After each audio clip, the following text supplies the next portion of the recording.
Why is there something rather than nothing? The question seems to stir a sense of awe in many because, after all, it seems that there should be nothing, and yet there is something. In fact, the philosopher Martin Heidegger called it the fundamental question of metaphysics. In this video, I'll be exploring the best responses to this question, including analyzing if the question is even answerable, and if so, what is the best answer? Note that I did have a series of videos exploring this topic, but some commenters mentioned that these videos were a little tedious, so I've rolled them into one easier to understand video with a more clearly defined conclusion. First, before attempting to answer this question, one ought to examine if the question makes sense and is answerable at all. When we begin to question the question, we find that there are two ways philosophers seem to formulate it. Version A, why is there something rather than nothing? Version B, why does anything exist at all? Now, these may sound the same, but I think question A may presuppose that the concept of nothing is a necessary condition that exists in addition to something. We can think of the idea of nothing as possibly there might not have been anything at all. It's possible a state of nothing can exist. There is a possible world in which nothing exists. But it may be possible that the concept of nothing makes no sense or never existed. The very structure of question A rules out answers that the question B does not. So let's proceed with the question rephrased as, why does anything exist at all? All the possible responses to the question will fall into the following categories. First, the question can be answerable or not answerable. If the response is a not answerable one, then the response can fall into two categories, meaninglessness and meaningful. A meaninglessness response just means the question itself is illogical or a pseudo-question. It's not meaningful and we can't answer it. On the other hand, the question may be logical to ask and meaningful, but it's still unanswerable at this time. If there is an answer, it will most likely be one of the following types: necessitarian, theistic, axiological, or brute fact. Okay, so let's briefly explore in a nutshell each of these type of responses. Then I'll conclude at the end what I think the best response to the fundamental question of existence is at this time. First, let's assume the question is answerable and start with the axiological type answers. Philosophers and scientists such as John Leslie, Max Tegmark, Nicholas Rescher believe abstract objects and concepts explain why there is something rather than nothing. Why would they think that? Think of the concept of nothing as having different levels to it. First, we have the world as we know it with concrete things. And at another level, there may be no concrete things, maybe just the laws of nature and time and space. Another level could be just abstract objects like mathematics, value, probability, the concept that something could happen. These abstract objects could be eternal, existing outside of time, and can't really be created or destroyed. They are axiomatic without cause or explanation. For instance, Leslie's theory of axiarchism states that there is something because it's ethically good that it exists. In his book, Value and Existence, he details that something exists because it is the product of a directly active ethical requirement, which, as a matter of fact, not logic, has proven sufficient to make things exist. Goodness, for him, is axiomatic and brought about the universe. For Tegmark, math is axiological and explains existence, as detailed in his book, Our Mathematical Universe. Next, necessitarian answers claim that something necessarily has to exist because a state of nothing at all is impossible. Perhaps the most notable of these types of answers is Peter Van Inwagen's probabilistic argument for existence. His argument basically goes as follows. Number one, there are some beings. Number two, if there is more than one possible world, there are infinitely many possible worlds. Number three, there is at least one possible world in which there are no beings. Number four, for any two possible worlds, the probability of their being actual is equal. We know that there are some beings since we exist, and there is a possible world in which there's absolutely nothing. Both of these can exist equally. Plus, if there's more than one possible world, which there is, there are infinitely many possible worlds. Therefore, it's more likely that something exists rather than nothing. Imagine a dartboard that contains all possible combinations a universe can be. In the very middle is a world that's totally empty with no concrete or abstract objects. If you close your eyes and throw a dart, chances are you're going to hit a world that isn't totally empty. An empty world with absolutely nothing in it can exist, but it's as improbable as you'll ever get. Thus, something exists. Now next we have theistic answers. Theistic responses claim God necessarily has to exist, therefore making the concept of complete nothingness impossible. The most notable and cited theistic argument today is most likely the Kalam cosmological argument, an older argument from Islamic scholasticism that has been given a modern formulation by theologian William Lane Craig. Now here's the basic form of the argument. Number one, whatever begins to exist has a cause. The universe began to exist. Number three, therefore the universe has a cause. Craig writes that contingent objects can't appear out of nothing.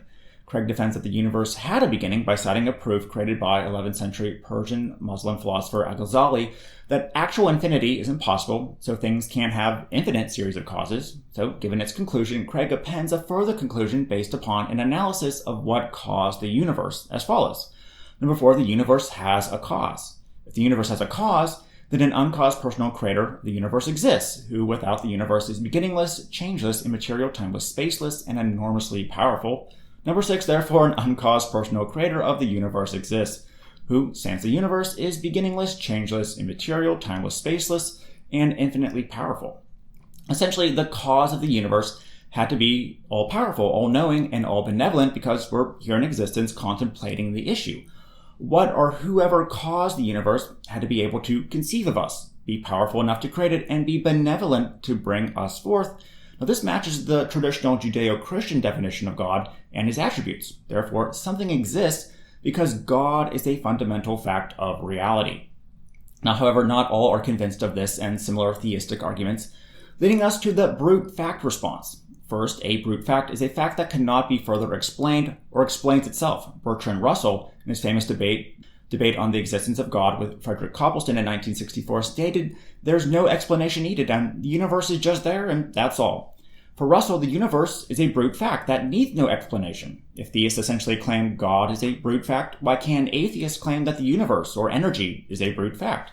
Energy could be eternal and something that never needed created. But what if the best response to the question, why is there something rather than nothing, or why is there anything at all, really unanswerable? Now, the question could be meaningless and unanswerable, a position sometimes called the deflationary response. For example, logical positivists believe the question isn't answerable because the only real knowledge we have is that of direct observation or a priori logical statements. For example, all bachelors are unmarried. Metaphysics as a whole isn't doable. However, logical positivism has died out for the most part because it's a self-defeating philosophy that drains philosophy and science of their true purpose to understand reality better. The statement that says only statements which can be verified by experience are meaningful is itself not verifiable by logical positivism. Now, the philosopher Paul Edwards has attacked the semantics of the question, particularly the why part. Now, Edwards stated that for anything X, why it happened or why it is what it is, we presuppose that there are conditions that existed before X which can explain X. However, when we ask, why is there anything at all, there can be no antecedent conditions of this kind. Why doesn't make sense in this case. But as we have already seen, the question may invoke self-explanatory conditions or have an abnormal answer. Many philosophers who've taken a look at Edwards' response think it's too strong of a conclusion. So it appears the question of existence can be asked in ordinary English and doesn't disobey any grammatical maxims or semantical issues. Is it possible that the question doesn't have an answer, yet is meaningful to us somehow? Well, in his book, The Felt Meanings of the World, philosopher Quentin Smith believes just that. Smith believes that there is no rational answer to the fundamental question. However, we can have a type of affective, emotional answer. The question can be felt as meaningful as we can feel appreciation for existence, even though we can't rationally understand it or answer it. Just as if we have a metaphysics of rational thinking, one can have a metaphysics of felt emotions. Existence is just a brute fact we can feel is there, which gives the question meaning despite no logical answer. Okay, so those are all the possible responses. Which one's the best? Well, philosophers have refuted all types of axiological and necessitarian arguments pretty clearly. The axiological arguments fail because we have no reason to believe abstract objects can create concrete things. The necessitarian arguments fail because of the issue with assuming probabilities at the start. We have to know something about how the probabilities are distributed in the first place in these types of arguments, which is impossible. The theistic answer seems to fail because the concept of God being all-powerful, all-knowing, all-benevolent, and moral leads to many paradoxes. Russell's brute fact response, in which we argue for a more naturalistic brute fact, is a more coherent, simpler, and thus better answer, I think, at this time than the theistic response. However, in Russell's answer, the universe or some aspect of it is a brute fact and eternal in a sense, is not a satisfying answer, especially since we don't know for sure if energy or some part of the universe is eternal, or what exactly time, eternity being a concept relating to it, really is. Plus, isn't the job of metaphysics to find a fully coherent, satisfying answer in the first place? That leaves us with the meaningful but not answerable response, which I think is the best response.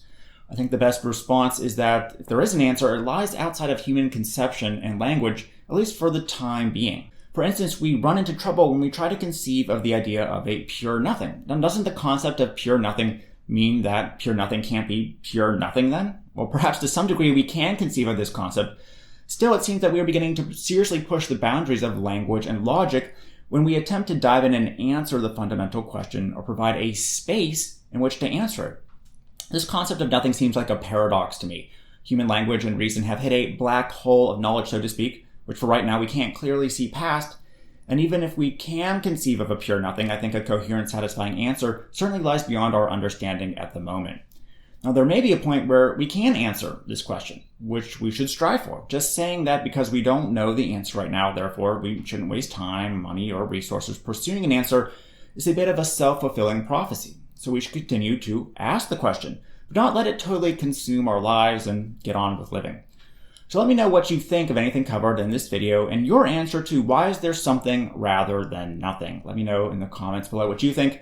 And if you like this video, make sure to subscribe for more videos like it using the link in the description. Turn on the notification bell to receive updates when new videos are out. Thanks for watching, and I'll see you again.